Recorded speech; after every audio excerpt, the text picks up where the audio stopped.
Uyg'ur yazg'uvchisi Ahad Turdining Xinjiang yoshlar o'smirlar nashriyoti tarafidan nashr qilingan Sarson ruh nomli romani.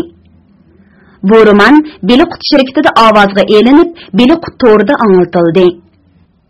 G'erib dardini g'urbatda odadin so'ra. Visol qadrini oshiqi godadin so'ra. Vatansiz hayotda ma'nani tan. Bunu öz ilidan judadin so'ra. Birinchi bob. Haj ishqi. Tomuz kunlarining issiqi xuddi mushu qopqig'ay rastasiga tiqilib olgandek, otxonning yepakchilik do'kini o'pildab ketdi. U birdan g'ozbidin yasalgan yalpigish bilan o'zini yalpib boqdi. Birdan mush rastida yugur yetim ishlarni qiladigan heliqi shodapochoq darvish boqiga muzdek do'q akaldirib ishchibni boqdi. Lekin sagimadi. Tashnaligimi qonmadi. Ichidan issiq o'rlab, tiniqimi o'ziga o'tdek bilinib ketdi. Oxiri u do'konni taqadi.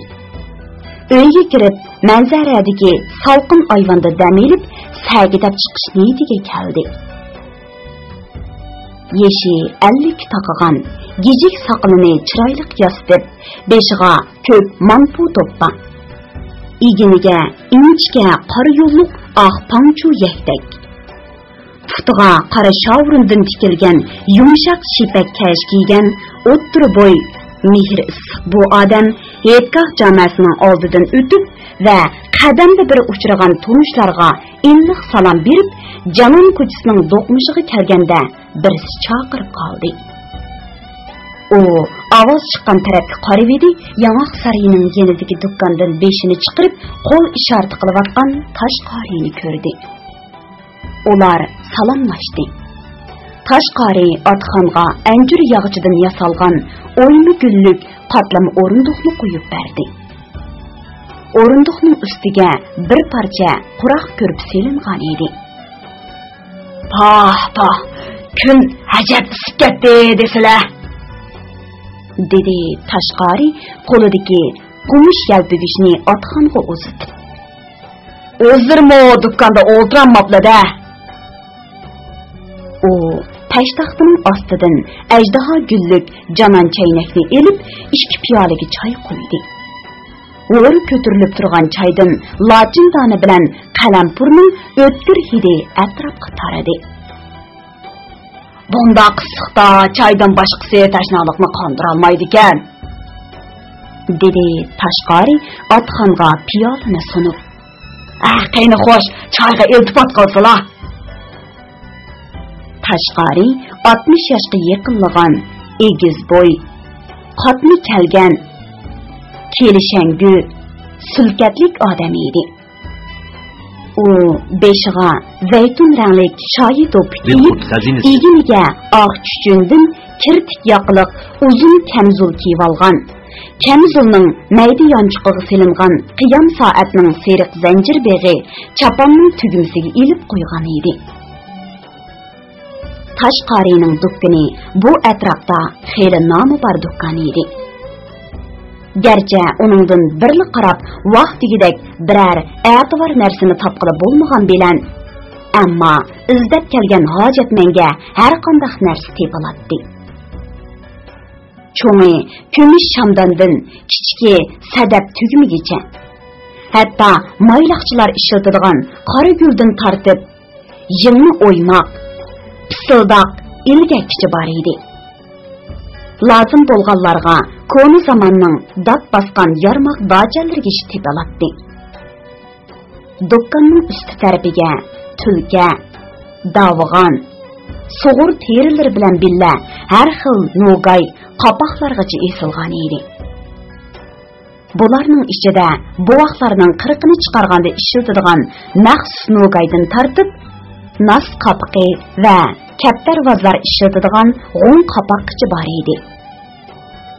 Eng muhimi Toshqorining yuqori tuvanda tunish bilishlari ko'p ham o'zimi xushbil chiqishqoq bo'lg'ashqa bu ko'rimsiz oddiy do'konni mush shahardagi yangi xabar, yangi uchurlarning markazi deyishga bo'ladi.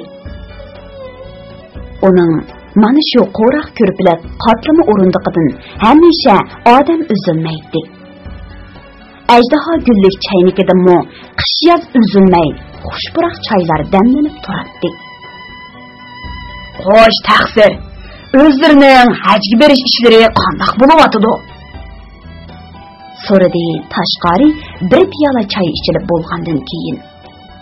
Biror xush xabar bormi? Yo'qsa Tashqariga, dedi Otxon bir xil iztirobli tuyg'u bilan. Petrning ta'limi ta'tir ekan, chak chiqmadi. Hamma ish tugadi. Chak chiqmadi desizlar, dedi Tashqari dekingan holda ko'ngli yerim bo'lib. Lekin amal qancha? Ko'ngillarda chak chiqildimi degan gap bor. Anlasam bu qatim chak tortishni hokim Turseli o'zi qildi-ku deydi-ku. Rostmi? Rost. O'lishgan jiddiy uqtirish qildi, deb tushuntirishga boshladi Otxon. Oldirab Yomilga barsak shu ishgan.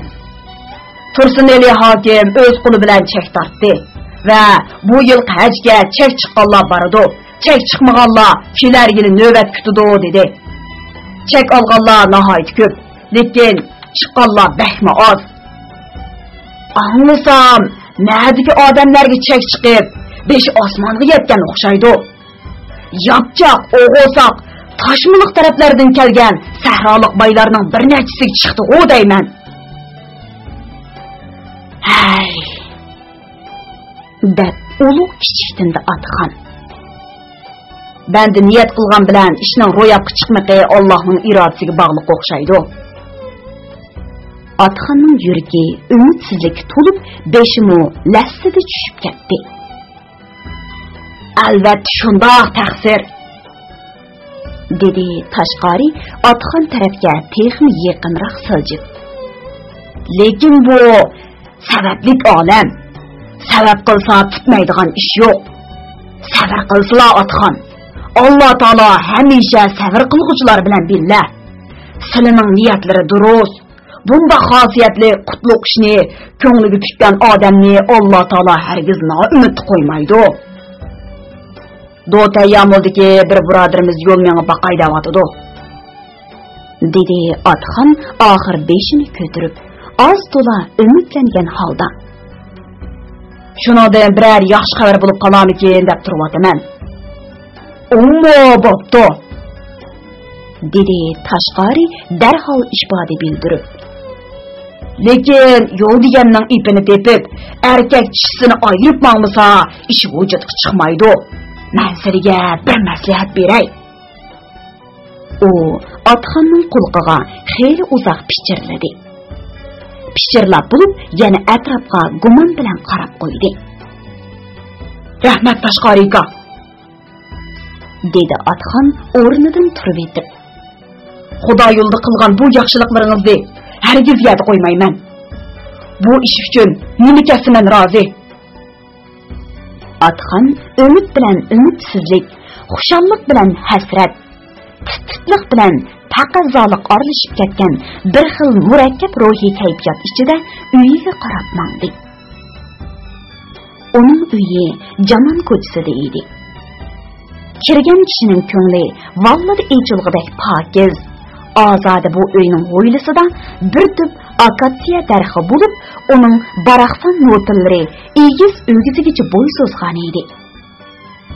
Chiroyli navo chiqarib yasalgan peshayvon kang ham ko'rkam edi. Akatsiyaning yeniga qo'yilgan ikki yonning birisida anjir, birisida anar ko'chti bor edi.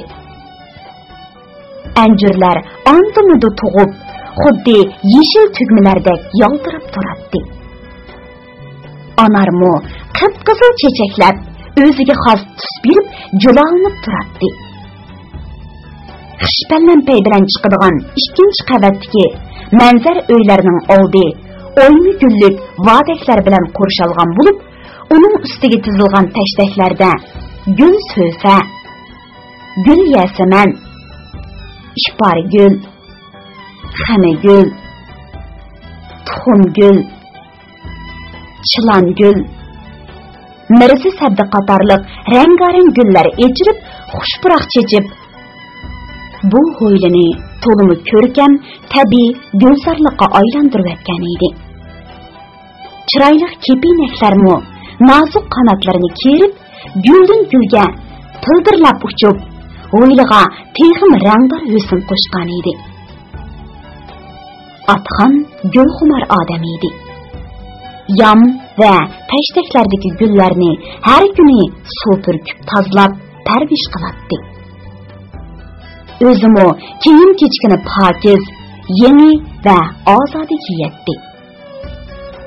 U texa har kuni kashda qorong'u dalon bilan cho'ng darvoza oldiga chiroq yiqib qo'yadi. Uydagilar nima uchun yog'ni isrof qilib, shunda qiladiganligini so'raganda, u odam o'lganda go'ri nurliq bo'ladi deb qo'yadi. Atxon yana kunduzlari bo'sh vaqt chiqsala, qo'liga kichikgina kaki bilan supurgini elib, ho'yla, ishik oldi, hatto qo'shnilarining ishga oldinlaridagi egizbaz, modur cho'qur yerlarni tuzlab, tekshilab, pokizlab qo'yadi. Shunga kishilar Atxonni Xudoning nazari tushgan odam deb ta'riflashadi. Atxon uyga kirib, bir piyola sovutilgan navot choy ichdi. Ondan ustidagi mehmonxonaga chiqdi. Bu mehmonxona kayvonliq bo'lib, eshikning cho'risiga zangar ranglik gajdan sholvon tortilgan edi. U mehmonxonaga kiribla bulundagi sim karvat ustiga chiqdi. Uy ichi tinish, salqin ham qorong'u edi. Bundaq pinhon, rohatlik muhit Atxonni birdan cheki yo'q xiyollar ilkida allayritib, keyin tizla uyquga g'arq qilavatdi. Anglavatqaninglar, biri qutoridan anglatilayotgan ovozliq asarlar sahifasi. Tong saharning qarantu subhisi ko'tarilib, kang ufuq oqirib kelmoqda edi. Kishilar namoz bandabdan yondi. Texi bayla jimjit turgan pinhon ko'cha rastalar jallanib ketdi. Orda oldidagi dangliq oshpozning xo'jayini baland ovoz bilan varqirab, kechicha xomush yotgan shaharni uyg'otdi.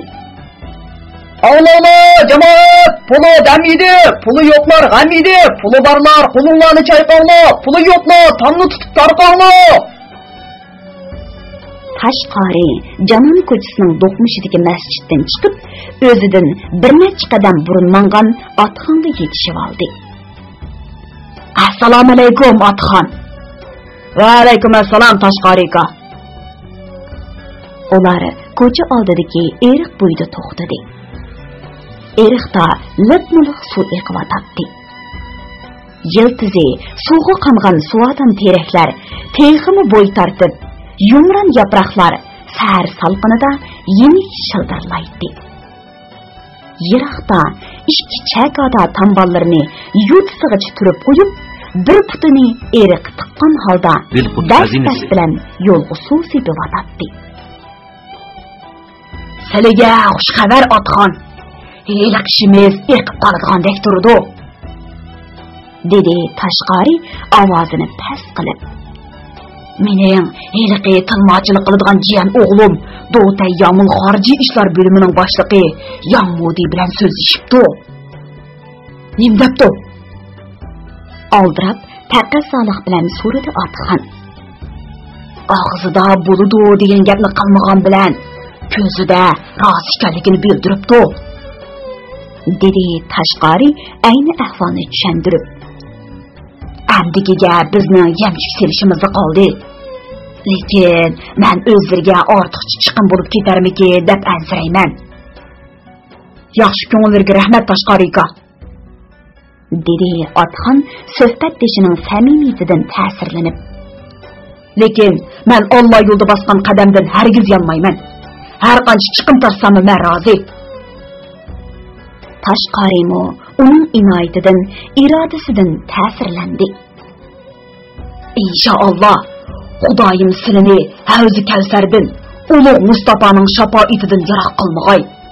Men sizlarning bu ulug' safarga bu yildan qolmay otlanib ketishlarini tilayman. Mening haliqi jiyan o'g'limning aytishicha, vaziyat kundan-kun yomonlashib ketayotgan o'xshaydi. Agar mundaq ketaversa, kelar yillari hajga berish ishimi ba'si mushkul ekan. Xudoyim mushkulimizni oson qilar, dedi Otxon o'z-o'ziga tasalli bergandek osti pichirlab. Lekin uning yuragi qandaqdir bir g'oyibona to'sqinlikni, vahimani sezgandek tiz-tiz so'qib ketdi. Haj qilish Otxonning uzoq yillardan beri ko'ngliga pukib yurgan yuksak orzusi edi. Bu orzuda uning o'zidagi kuchli diniy aqida, talpinish va burish tuyg'usidan boshqa marhum dadasining vasiyatimi cho'nqur o'rin olgan edi. Uning dadasi Hashim O'rus xeli bosh ko'targan savdogar edi.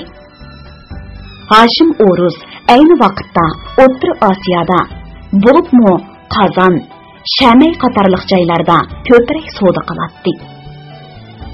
Hashim O'rus 1942 yilning 5-ida haj farzini ado qilish uchun pasport ishlatib, safar tayyorligini qilgan edi. Lekin safarga otlanish taraddudida yurgan kunlarning birida uning beshiga kutilmagan og'ir kulbat tushdi. Shinsay uch maslakdan yuz o'rib, Sovet parastlarini tutqun qilganda bir kechasi tuyuqsiz Hashim O'rusni tutib ketdi. Hashim O'rusning haj qilish niyati yo'qqa chiqdi. Shu chaqda Hashim O'rus bu muqaddas orzusini o'g'li Otxonga topshirib, turmida uningga: "O'g'lim, haj qilish islomning bir tuvriki. Kuch-quvvati yetgan odam hajni tark etsa, islomning binosini buzishga uringan bilan tang bo'ladi. Mening orzuyim endi ishga oshmaydigan o'xshaydi. Sen bu farazni cho'qim ado qilib, men uchunmi umri haj qilib qaytdin", deb nasihat qilgan edi. Amaliyotda bu uning vasiyati bo'lib qoldi. Mana shu kundan boshlab ota vasiyati Otxonning quloq tubida hamisha yangrab, Allohning baytiga tavob qilish o'ti uning qalbida mash'al bo'lib yondi. Bu xil qizg'inlik va e'tiqod kuchi uni bir kunmi jim turg'izmadi. "Pul bilan hal bo'ladigan ish bo'lsa, qo'lim ko'rsinda Tashqariyga", dedi Otxon yana shu taqizoliq bilan gapini davom qilib. "Bayon o'zlari aytgandek, keyin qolgan ishni qora bosmasin yana. Endigi umidni o'zlariga qo'ydim. Avli Xudo Otxon. Zadranisi yetgan kishi umrda bir qitim Makka Mukarramga berib tavob qilmoq lozim. Lekin Xudo chaqirmasa, bandiga nasib bo'lmaydi", dedi Tashqari uning samiga silib. "Uningdan qolsa, Xudo yo'lida men sening ishlariga mangman. Sen faqat Allohning uyi, Baytul Muqaddasning bu so'g'isida kamina aqllari uchun bir duo qilib qo'ysinlar bo'ldi." "Ming martaba Tashqariyga", dedi Otxon xushallik bilan rozi bo'lib. "Sening heliqi jiyan o'g'illari qancha pul ketadiganligini aytdi." Tashqari birdan turib olib, keyin aniqini aytdi. "Heliqi Yağmur deydigan boshliq bir pasportga 10 so'mlik 5 tillarning gapini qilgan o'xshaydi. Sizlar 2 pasportning gapini qilib edilar. Shunga buncha ko'p pulni og'zimdan chiqarishga petin olmagan edim. Hozir bu munofiqlarning nafsi yo'g'nab, do'zaxning o'tinimi pulnimay yigidek bo'lib ketdi desalar. Mayli, mayli", dedi Otxon xeli chin qilib turib. "Ish vujudga chiqsala, pulda gap yo'q. Sening heliqi jiyan o'g'ilning ismi nima?" "Kishilar uni Helim Payyi deydi. Doğutay Yağmurdagi amaldorlarning to'ngchisi." Ben onun bilen bir görüşüp baksam kandak. Bu iş yani yerim yolda toxtab kalmasın. Görüşümem deysinlerim o meyli. Lekin hatırcam bolsula, o öz kolumuzdaki adam. Barma koldan ayrılıp nege barattı. Emse, silik tapşırdım. Dedi Atxan işenç bilen. Men 10 tillani bugün peşimden keyin özlerge yetkizip beraman. Tashqari xo'shlashib etib mundaq dedi. Ma'qul, men silini dukkanda saqlay. Boshqa tayyorlik ishlarini qilaversizlar. Bu ham uzun, ham mushkul safar. Tayyorlik puxtaroq bo'lgan yaxshi. Ular xo'shlashdi. Tashqari dukkani tarafga, Atxan uyi tarafga mangdi. Atxan ketib etib, qo'lidan behuda chiqib ketayotgan jiring-jiring 10 tillani o'ylab, ko'ngli yerim bo'lsa-mu, lekin ota fasiyatini esiga elib, musulmonlar tushudimi yod etadigan Baytul Haramni tavob qilishni ko'z oldiga keltirib, yana ko'nglini ovundirdi va o'zini dunyodagi eng baxtli odamdek shodaman his qildi. Anglayotganinglar Beliq to'ridan anglatilayotgan ovozliq asarlar sahifasi. Bugun kechda Atxonning uyi bahmi jonlanib ketdi. Hammanglar jam bo'lgan edi. Zilchi gilamlar selingan cho'ng mehmonxona gazvoy chiroqning nurida kunduzdek yo'rib turardi. Mehmonxonaning o'ttirsiq selingan kanat dasturxon, qand gezak, meva va sambozlar bilan liq to'lgan edi. Bugun bu yerda Atxan oila kengashi ochgan edi. O dasturxonning to'rida o'ltirib, 2 yoshlik tunji o'g'il navrisini quchqig'iga elib arkiltishga boshladi. Buvaq qattiq qiliqlanib, birdan uning soqol burutlarini tortqishlaydi. Birdan uning beshidagi shaydoyi do'ppisini yulib tashlaydi. Atxan bir chaqda navrisining badam gullik bachkana do'ppisini elib, o'zining yo'g'on beshiga kiydi. Kishilarga xuddi gumbazga chekit qo'ygandek g'alit ko'rinib ketdi. Uningga qarab hammanglar kulishdi. Dada, yarashdi. Har safarga ashundoq chiqsinlar bo'lg'adak. Dedi cho'ng qizi Mastura kulkidan to'xtab. Biz borolmagandan keyin bolalarimizning do'ppis bo'lsa-mu, sizlar bilan birga berib kelsin. Mastura Atxonning tunji farzandi edi. Buningdan 3 yil burun 18 yoshida uni yodlik qilib, ota qarzini ado qilgan edi. Hozir u to'lgan, chiroyli, bejirim juvon edi. U bugun ustiga gul kabi yozranglik girib jarjabdan kang etak ko'ngak kiygan. Beshiga kalvutun do'p kiyib, chek chochlarini jigdi yelimi bilan batlab qotirib etgan edi. Oq, diqmoq bilikidagi oltin bilaguzuk bilan barmoqlaridagi rumchi uzuklar chiroq yo'riqida yalt-yut qilib ko'z chaqardi. U 12 yoshlik singlisi Fatimaning yanida yugunib, dasturxondagilarga choy qo'yib o'ltirardi. Masturaning yuqori tarafida Atxonga udul o'ltirgan onasi Xantilla to'limi itoatchan, rayish qiyofatda birdan eriga, birdan bolalarga ham kuyinish, ham iftixorlik nazar bilan talmirib o'ltirardi. O eg'ir oyoq badaniga zaytun ranglik xondandan kang chajmak kiyib, beshiga misqoli ro'molni uchburja qilib ortib olgan edi. Xantilla mushu holati bilan asladagi 35 yoshlik qizcha badan, zilva qomat, chiroyli juvonga o'xshamay qoladi. Atxon navrisini o'yintishdan to'xtadi. Avval ayoliga, ondan balalarga birma-bir qarab chiqib, ondan mundaq dedi. Xudoyim o'ziga halollik bilan bandilik qilgan mo'minlarga jannatni baxshanda qilgandan boshqa yana nurliq jamolim bilan mehmon qilaman degan. Xudo xolasa pat arada Allohning qutlug' uyini tavob qilish fursatiga erishdigandek turman. Xudoyim aman esan niyatlariga yetkazsa, dedi Xontulla eriga Allohdan shafaat tilab. Degining kela, dedi Atxon ayoliga mehri bilan qarab. Bugun men har biringlarning oldida mundaq ikki ishni demoqchiman. Biri do'konni 1 yillik ijaraga qo'yib, Nazarbog'dagi dadamdan qolgan yer zaminlarni setish. Men inchki hisoblab ko'rdim. Shundaq bo'lganda ham hajga berib kelishning xarajatini g'amligili, ham uy bilan bolalarning 1-2 yillik g'am-g'ussini rastlig'ili bo'ladi ekan. Ikkinchisi, men uzoq o'ylanishlardan keyin o'g'lim Akbarni o'zim bilan birga elib berish qaroriga keldim. Bu so'z bilan tang mehmonxonada dastlab yenik shavqin, keyin jimjit sukunat hukm surdi.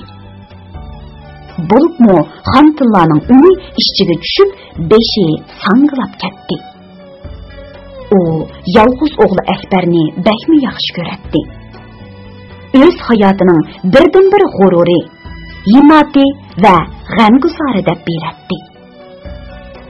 Akbarmo onasiga shundoq ijil omroq edi. Agar singlisi Fatima tug'ilib qolmagan bo'lsa, u onasini 4 yoshgacha emgan bo'ladi. Dada, menmi boramdiman? So'radi Akbar dadasining qaroridan shakhlanganda qiyofatda. Baya o dasturxondan asta sug'urilib chiqib, mehmonxona uyining narbi yeniga qo'yilgan yo'g'on shamay sandiqning ustiga chiqib olgan edi. U bu yil 16 yoshda edi. Chiroy shakli dadasini kiyib tushgan. Atxonning baayni o'zi edi.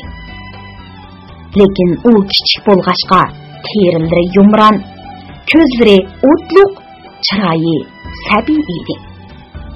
Shundoq, sen muborasan o'g'lim, dedi Atxon salmoqliq bilan. Sanamo pasport ishlataman. Atxonning o'g'lini birga elib berishda o'ylagan yerlari bor edi. Eng muhimi yolg'iz o'g'lini safar qildirib, jahon kezdirib ko'zini echish, nazar doirasini kengaytirish edi. Akbar 6 yil xalq madrasasida o'qib, arab til yezigini xeyli puxta egallagan edi. Endi arab dunyosini bir qur aylanib, muqaddas ulug' yerlarni ko'rib, tavob qilib kelsa, balaning keyingi istiqboli e'tiqodi uchun foydali bo'ladi. Yana bir tarafdan Atxonning o'g'lini yolg'iz tashlab ketishga ko'zi qiymaydi. Bala sho'x erki edi. Uning ustiga onasi haddidan ziyoda e'tiborlab ketgachga, dadasi yo'q vaqtda biror chatoq chiqmaydi degili bo'lmaydi. Atxon ko'nglida bu mening qarorim Akbarni cho'qim xushal qiladi deb o'ylagan edi. Lekin kutmagan yerdan Akbar ancha xushal bo'lmadi.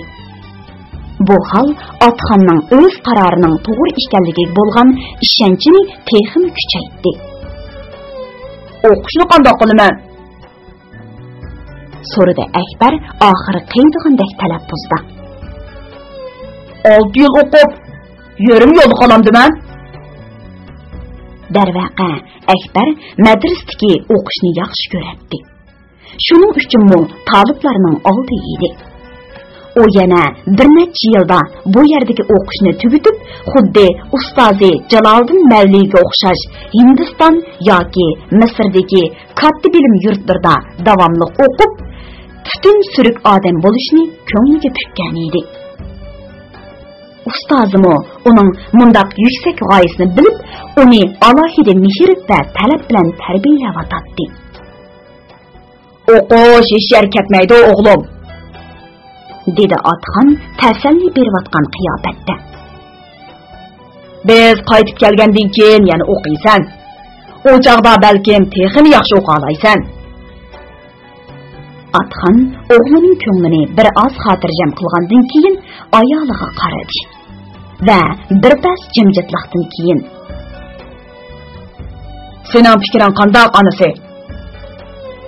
deb ayolining ko'nglidagini bilmoqchi bo'lgandek ko'chilab so'rashga boshladi. O'g'lingni menga hamroh qilib berishga ko'zing qiymamdi nima? Yo'q, undaq emas.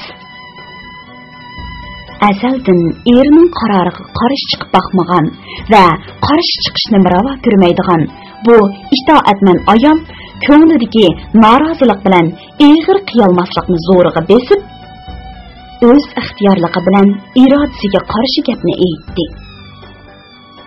O'g'il bola har vaqt dadaga yontayoq bo'lishi lozim. Bu ham qutlug', ham mushkul safar. Akbarning siliga hamroh bo'lgan yaxshi. Men rozi. Habballi, mana bu gaping to'g'ri, dedi Atxon ayolining gaplariga xushal bo'lib. Hamma ishlarimiz ko'ngillik, o'ngishliq bo'ldi. İnşallah sabrimiz mo shundoq bo'ladi. Men sizlarning teriqdek norozi bo'lib qolishinglarni xohlamayman. Agar shundoq bo'lib qolsa, bizning bu sabrimizni Alloh ravo ko'rmaydi. Xotirjam bo'lsizlar dada, dedi Mastura Atxonning ko'nglini yasab. Sizlar qanday o'ylagan bo'lsinlar, shundoq bo'ladi. Atrozi, Xudo rozi emasmi? Masturaning so'zi xuddi bugungi yig'ilishga yakun yasagandek oila kengashi shu yerda oxirlashdi.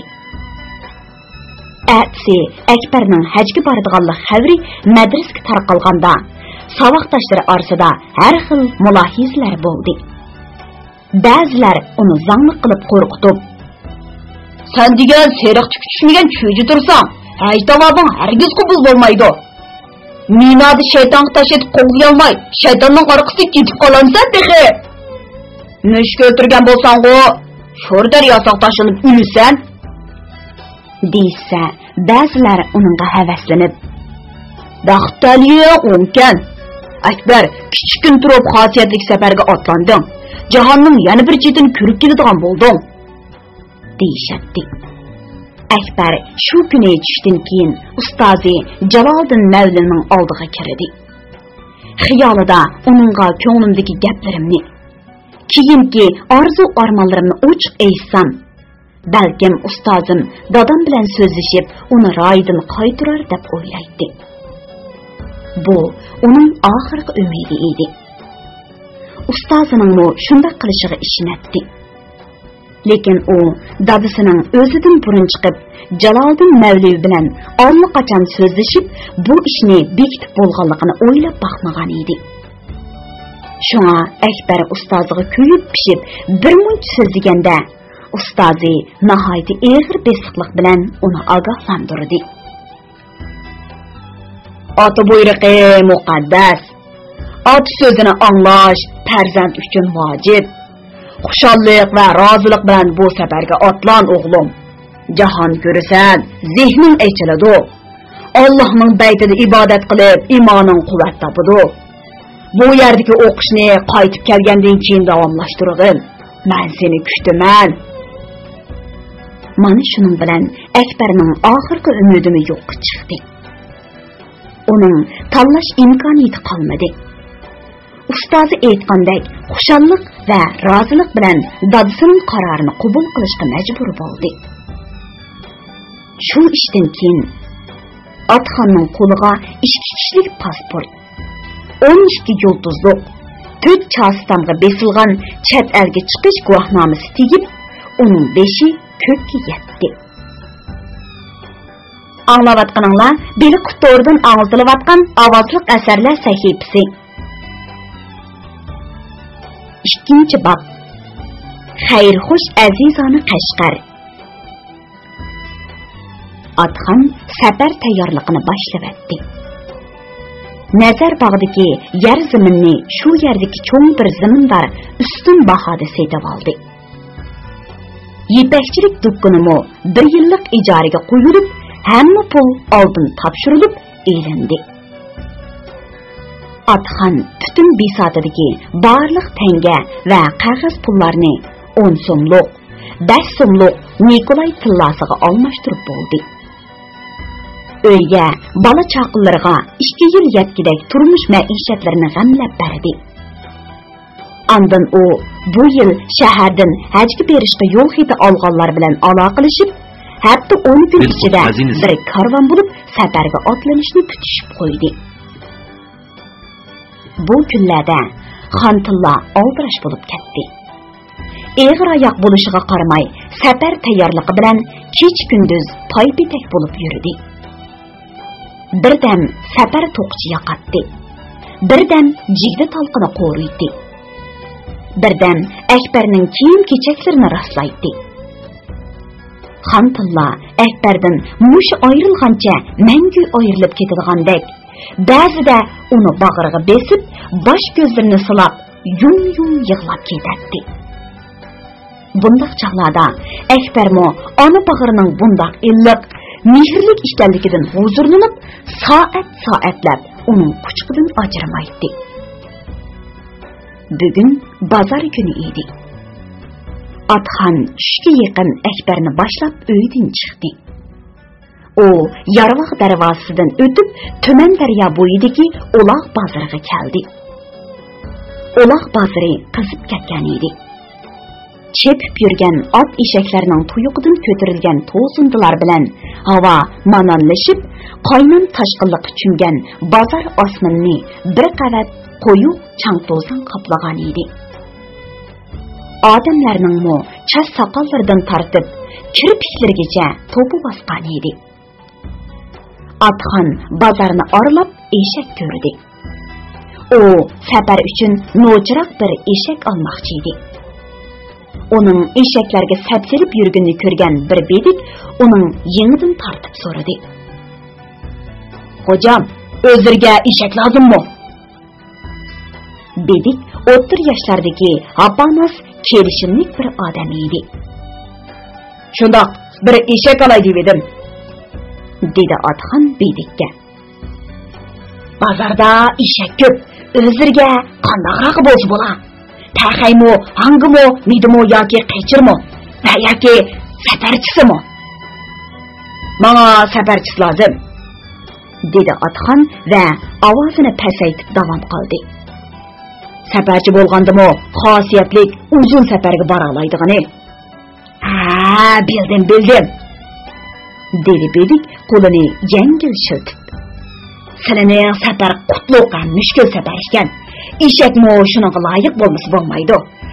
Mening maslahatim, sizlar bugun bu bozordan qaytib kelsizlar. Sizlarga Qora shaharning ishki bo'lmasa bo'lmaydi.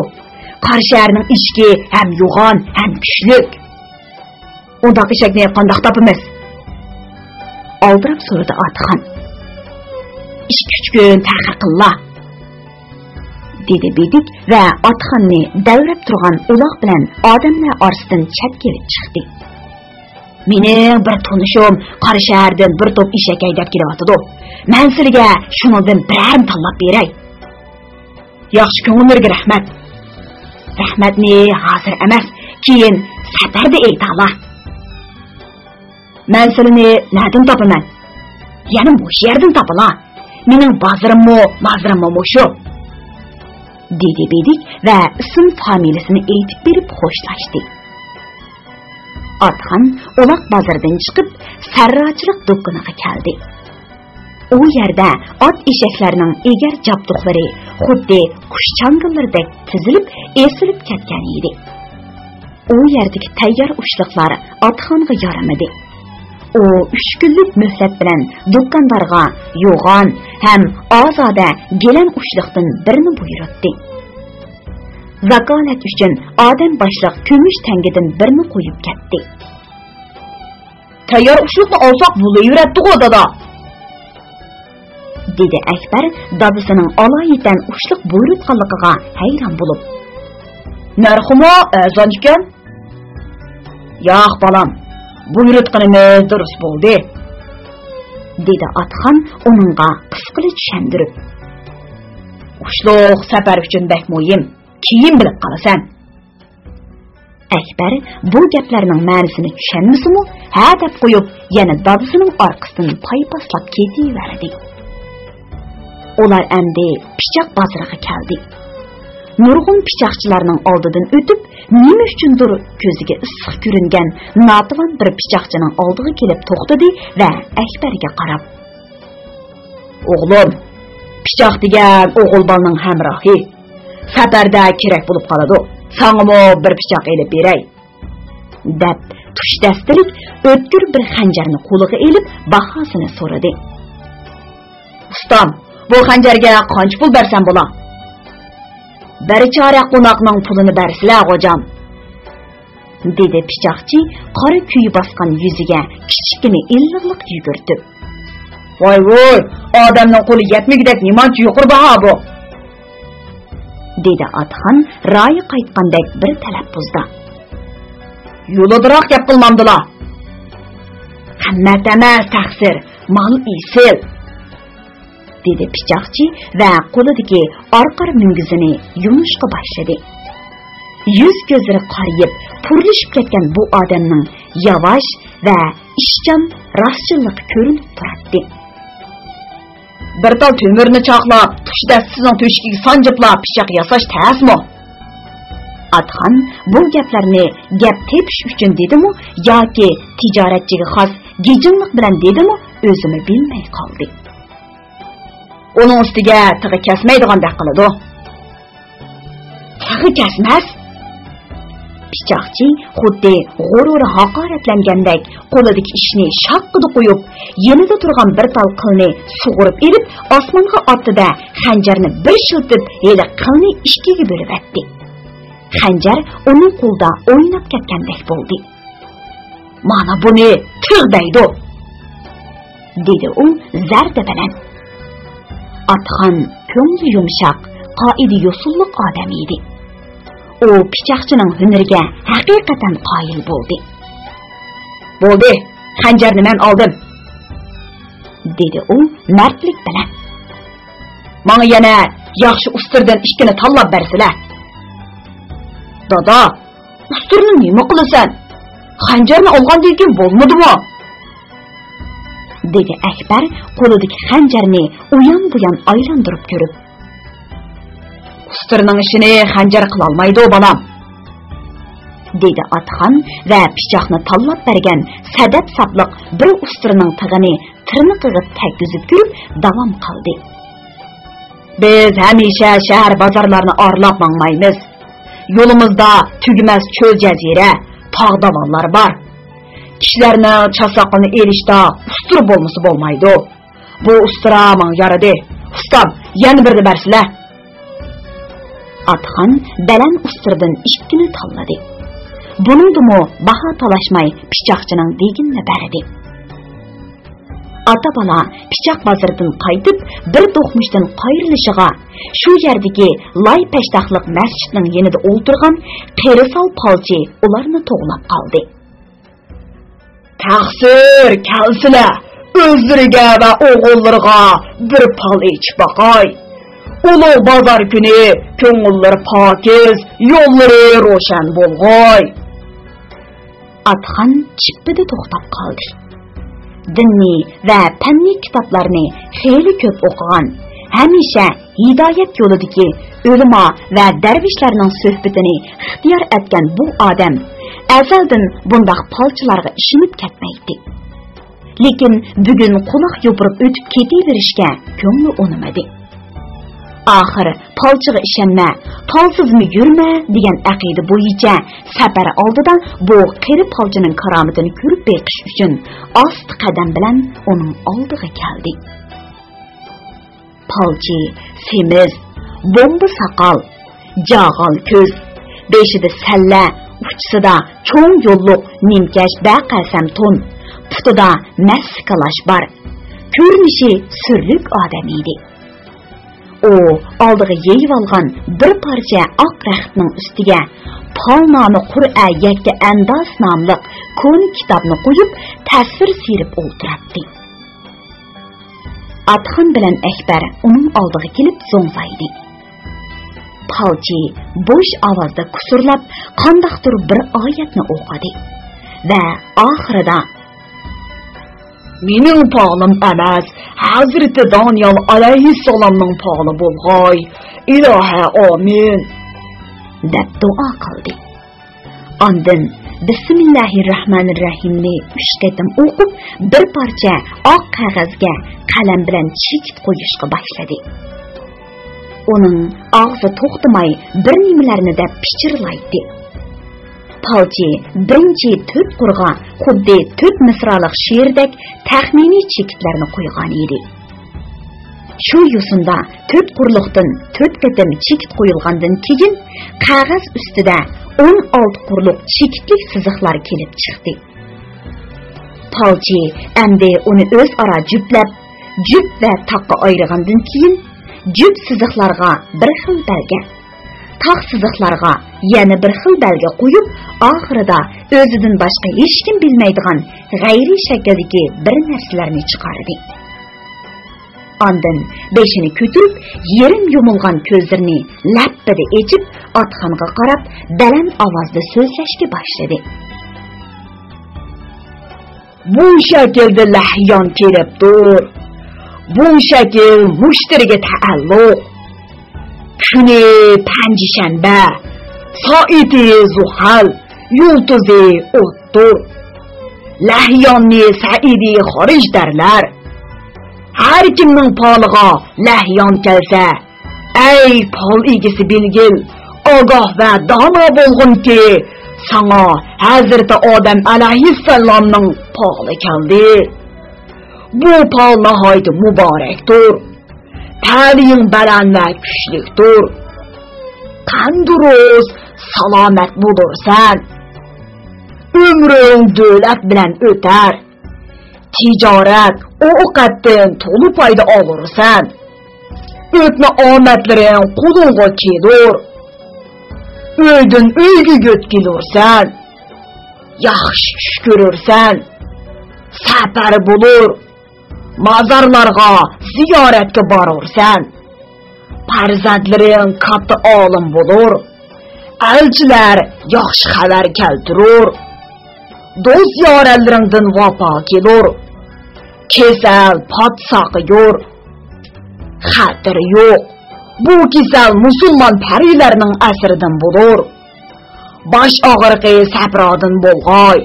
Kesalga sabab qilur bo'lsa, panshanba kuni seriq jon bog'lab, 41 non qilib, qo'rqoq duosi, yal duosi, ko'z duosi, ol duosi, yig'in duosi, qasida Sulaymon, qasida Bardaning har birini 41 dan o'qib, cho'ngilda o'tloq qilib tarqatqay.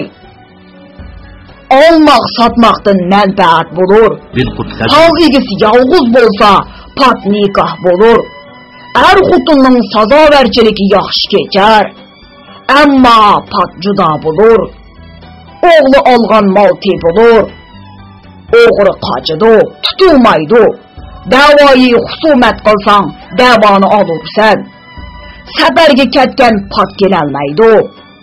Uzoq qoladi, lekin safardagi kishining ahvoli obdan yaxshidir. Ma'lum miros, ma'lum g'oyib qo'lingga kelur. Xavf xatar, qo'rqinishdan amin bo'lursan.